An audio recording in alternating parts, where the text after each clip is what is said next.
nosotros somos personas que no estamos dando fruto en el Señor. Y pueda que de cierta manera sea así, pueda. Y digo de cierta manera porque dejo un espacio a que no del todo es así. Pero ahora que estaba orando y ministrando, el Señor me lleva a un pasaje concretamente. Ustedes conocen quién es Ana, la madre de Samuel. Cuando usted lee el primer capítulo del libro de Samuel, de Primera de Samuel, este capítulo relata muy específicamente quién era Ana. Entre otras cosas, dice que su esposo Elcana la amaba mucho, pero él tenía otras esposas, que éstas daban hijos, pero Ana no daba hijos. Pero como Elcana la amaba mucho, dice que a él le daba a ella le daba una doble porción.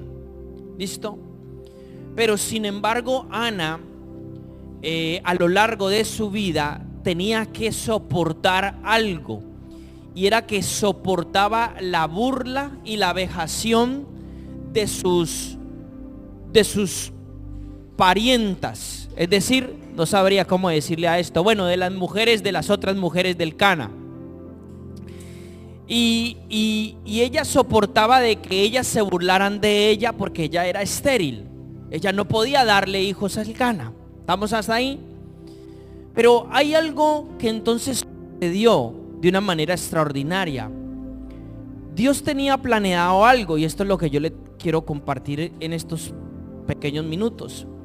A pesar de que Ana estaba en una situación quizás en desventaja, ¿ok? Y estaba viviendo el oprobio, no solamente el oprobio de las otras mujeres del Cana, es decir, de sus familiares cercanos, sino que también vivía el oprobio de la sociedad, porque el oprobio de la sociedad en Israel era que una mujer estéril pues no servía para nada, ¿ok?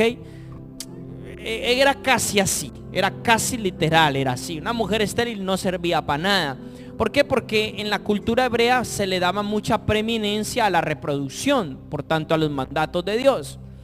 Entonces, esta mujer, dice la palabra, que ellos subían de año en año, subían a Jerusalén.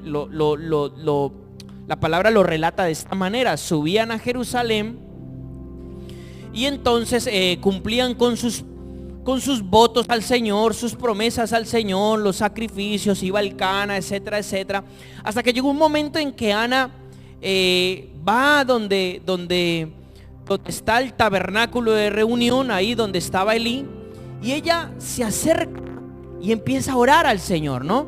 Todos conocemos un poquito esa historia, pero lo que yo quiero remarcar son dos cosas. Una, cuando ella ora al Señor, que Elí cree que está borracha, ok, Elí piensa que es una mujer que está ebria, pero no. Dice la Biblia que ella oraba, pero oraba en su corazón. Cuando oraba en su corazón, dice la Biblia, es que ella está como que hablando, pero no se escucha nada, ok. O sea, ahí como cuando uno ora en su interior, o uno ora muy bajito. Y ella está derramando su corazón. Y ella lo primero que le dice al Señor en esa oración es que ella está dispuesta a cumplir la voluntad de Dios, o a cumplir sus propósitos. En otras palabras, ella le dice que si el Señor se digna a mirarla por misericordia y le abre la matriz o le hace tener un hijo, ella lo entrega al Señor como primogénito. Entonces fíjese que yo quiero remarcarle aquí algo. Usted ya conoce, Dios se lo concede. Resulta que antes en Éxodo, cuando él sale de Egipto, una de las cosas que Dios estableció para el pueblo de Israel era que lo primero era para Dios. La primogenitura se le llamó a eso. Es decir, cada varón que nacía primogénito en Israel era para el Señor.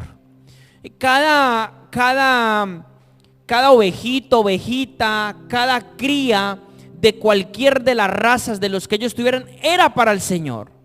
Cada primicia, cada cosecha era para el Señor. O sea, Dios estableció que lo primero y lo mejor siempre era para Él, ¿ok? Era un establecimiento, era una ley. Quizás Ana no tenía conocimiento de esta ley, no lo sé, la Biblia no lo registra. Pero ella hizo algo, y escuche, aquí es donde viene algo bien importante. Tal vez muchas veces en nuestra vida, vamos a hablarlo de esta manera, nuestra matriz está cerrada. ¿Ok?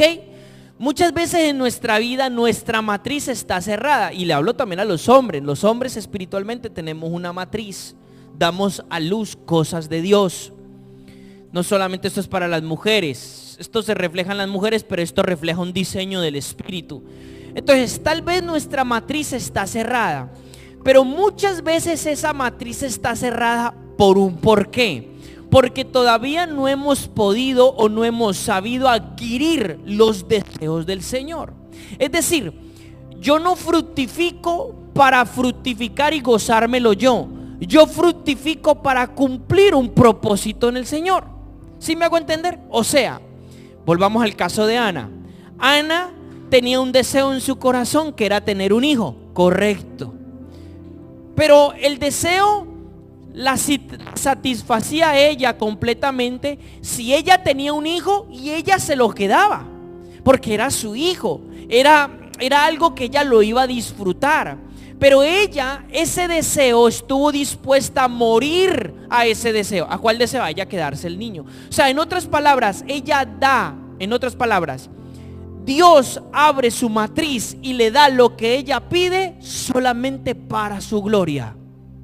O sea, tal vez hay cosas que nosotros queremos y Dios no nos las da porque todavía no es para su gloria. Dios quiere que nosotros muramos primero a nuestros deseos para entonces Él abrir nuestra matriz y dar a luz cosas que nos van a beneficiar, pero para su gloria.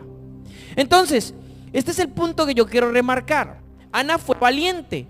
Dios abrió su matriz, concibió a Samuel, destetó a Samuel. Pero escuche, ¿usted cree que a Ana le dolió ir a soltar a su hijo? Algunos dicen que sí, algunos dicen que no. Yo pienso que no. ¿Por qué? Porque ella ya había muerto a ese deseo. No sé si me hago entender. O sea, ella en su corazón ya había muerto. Sí, era su hijo, lo había parido, lo había llevado 9 meses en su vientre, claro. Pero era del Señor, era para el Señor. Entonces, al ella destetar el bebé e irlo para que Elí y esta gente de ahí del tabernáculo lo criara, para ella le fue más fácil, porque ella en lo profundo de su ser ya había muerto. En otras palabras, Dios va a abrir nuestra matriz cuando yo esté dispuesto a darlo en sacrificio. Cuando yo esté dispuesto a darlo en primogenitura. ¿Me hago entender? Posteriormente podríamos pensar, ay, pero es que Dios fue muy duro. Esta mujer estéril y ya cuando le da el hijo va y se lo quita. Qué duro es el Señor. No, era el propósito de Dios. Luego dice la palabra del Señor. El Señor se acordó de Ana y la visitó más veces. Ella tuvo 3 hijos más. Eso sí se los gozó, por decir algo, ¿no? Eso sí los tuvo, los crió. Pero yo creo que no había mayor satisfacción para Ana. Yo creo que Ana era una mujer que se sentía tremendamente orgullosa de su primogénito. Porque para mí no había mayor satisfacción para Ana que ver que Samuel, Dios lo convertía en la persona más distinguida de su época. En uno de los profetas más tremendos que ha asistido en Israel, en uno de los jueces más tremendos que ha asistido en Israel. ¿Y cómo salió eso de Ana? No sé si entiendes la paradoja. Lo que te quiero decir es que si Dios tiene sin duda propósitos en tu vida y en nuestra vida extraordinarios, pero que no son para un deleite propio, que son para la gloria de Dios. Y hasta que tú y yo no aprendamos, escucha, no aprendamos a morir y a ser entregados para el Señor, nuestra matriz no se abre. ¿Me puede entender? O sea, la matriz de Ana no se abrió sino hasta que ella entendió que tenía que entregárselo al Señor. Y murió a ello. Entonces su matriz se abrió y se dio el propósito de Dios, en este caso un hijo, Samuel. Entonces, Muchas veces nuestra matriz está cerrada, y hablo en paradoja. Nuestra matriz está cerrada, pero es por eso mismo, porque yo todavía no he entendido o no he aprendido a morir a mí mismo para que Dios se glorifique en mí. Es como ese proverbio que dice, ay, que el Señor va a cumplir las peticiones de tu corazón. Sí, o sea, sí, técnicamente el proverbio tiene algo de verdad, pero tiene unos matices. Porque Dios no va a cumplir una petición que yo tenga, una petición, por ejemplo, egoísta, egocéntrica, una petición vanagloriosa. No, Dios no la va a cumplir, ¿cierto que no? Entonces, ¿qué peticiones va a cumplir? ¿O qué deseos de mi corazón va a cumplir? Los deseos de Él. O sea, en otras palabras, con esto termino. Hasta que yo no me vacíe de mis deseos para recibir sus deseos, no serán cumplidos. ¿Me hago entender? Lo mismo sucedió con Ana.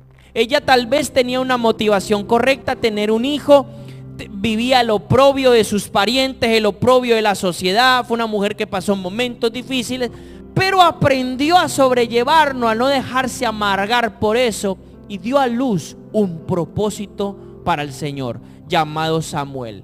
No le importó a ella, no le importó que el Señor se lo pidiera para ella. Lo más interesante es esto: esa petición no nace de Dios, nace de Ana. O sea, cuando usted ve en la oración, usted nunca ve que Dios le dice: sí, Ana, yo te voy a dar un hijo, pero me lo tienes que entregar. No, eso nace de ella. Es decir, en otras palabras, Dios puso y hizo que ella lo orara.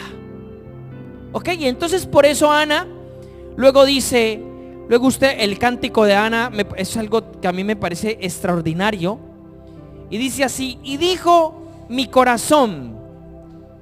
Ana, mi corazón fue fortalecido en Yahvé, mi fuerza exaltada en mi Dios. Fíjese, usted tiene que entender qué era lo que ella vivía y cuál era el corazón de ella para que ella exclame estas palabras: mi boca fue ensanchada sobre mis enemigos y fui regocijada en tu salvación. La salvación del Señor para ella era eso. Dice: no hay santo como Yahvé, ni hay roca como nuestro Dios.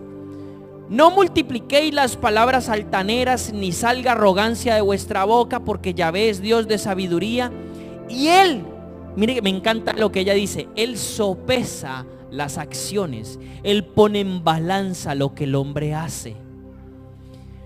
Los arcos de los fuertes fueron quebrados, pero los que tambalean son fortalecidos.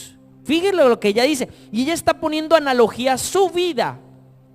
Los arcos de los fuertes son quebrados, pero los que tambalean son fortalecidos.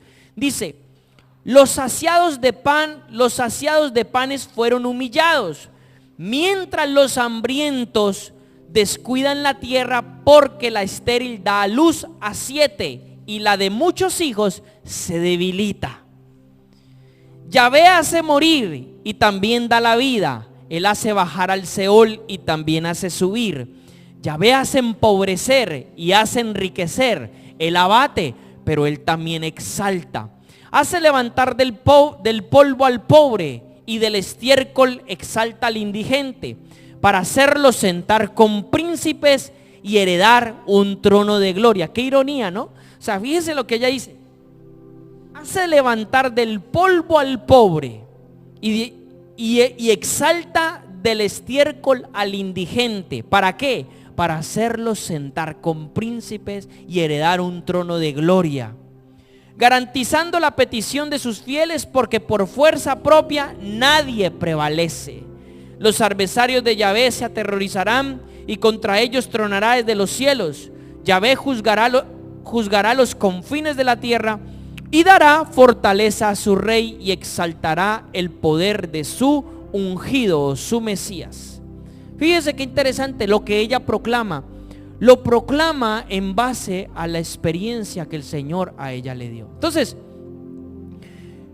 ¿qué tenemos que hacer nosotros? Orar y ceñir toda nuestra vida ¿Para qué? Para que nuestra matriz se abra. ¿Se abra para mi propio deleite? No, para glorificar al Señor. Todos nosotros estamos es para darle gloria al Señor, para vivir para el Señor. Y ahí nuestra matriz se abrirá y Dios irá poniendo sus deseos, o vamos a ponerle así, sus propósitos, para que yo los empiece a dar a luz. Amén. Creo que es importante, cuando tenga un tiempito, se lee el capítulo 1 con detalle de Ana e intenta descubrir el corazón de ella, intenta qué era lo que vivía ella, ¿ok? Y cómo realmente el Señor responde a ella. Posteriormente, la palabra de Dios ya nunca más la vuelve a nombrar. Ya la palabra se centra en Samuel, en Elí, en el pueblo, pero ya no volvemos a saber nada de Ana, ¿ok? Solo el relato termina con que Yahvé se acordó de Ana y la visitó 2 o 3 veces y tuvo 3 hijos más. Es decir, ella fue feliz y Dios fue la salvación para ella. Y qué más feliz y qué más grato para ella en ver que uno de los propósitos, o mejor dicho, una de las personas que ella había parido, fue un gran propósito en el Señor. Yo creo que no hay dicha, no hay mayor dicha que eso. Amén. Gloria a Dios. Entonces, para que nosotros estemos orando y creamos al Señor. Dios tiene cosas para nuestras vidas. Somos vientres fértiles. Hemos sido vientres fértiles. No hay ningún estéril. No existe estéril entre los hijos de Dios.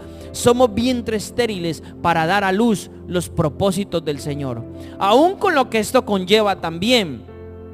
Mujeres que han tenido bebés saben lo que es ser embarazada, ser el periodo de gestación, las incomodidades y todas estas cosas. Aún todos esos procesos en el espíritu son cosas que vivimos, son cosas que nos llevan. Cuando una mujer está embarazada y está en el mes no sé cuánto, ya no se sabe ni cómo acomodar, ya no, en fin, son muchas cosas. Si quiere usted pregúntele a varias de las que tienen hijos aquí, usted pregúntele ¿cómo es eso? Y ella le va a preguntar, porque muchas veces en el ámbito espiritual nosotros nos sentimos así, y es porque muchas veces estamos embarazados y no lo sabemos, y estamos gestando cosas de Dios en nosotros. Amén.